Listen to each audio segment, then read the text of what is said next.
What role did totalitarianism play in the Velvet Revolution's collapse? Imagine living under a government that controls every part of your life, where speaking out could mean punishment or exile. That was life in Czechoslovakia under a totalitarian communist regime. This system meant the state had total power over society, suppressing any opposition and tightly controlling the media and citizens' activities. People couldn't openly criticize the government without risking serious consequences. Back in 1968, the Prague Spring brought a brief moment of hope when reformers pushed for more freedom and less strict control. But the Soviet Union and its allies crushed those efforts, forcing the country back into a more repressive phase called normalization. During this time, dissent was even harder to express.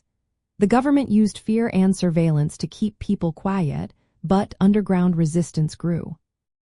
Writers, artists, and students kept pushing boundaries through subtle acts like plays, literature, and protests.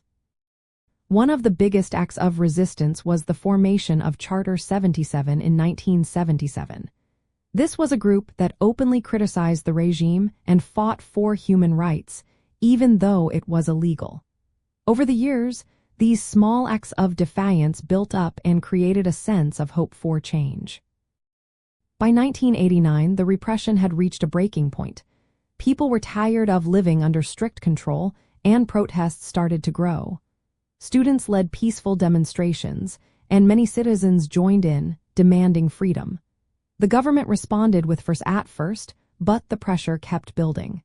The peaceful protests became a symbol of the people's desire for change.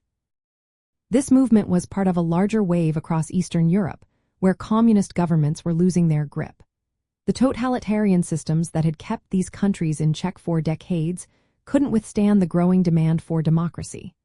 The Velvet Revolution was the final push that ended the communist rule in Czechoslovakia.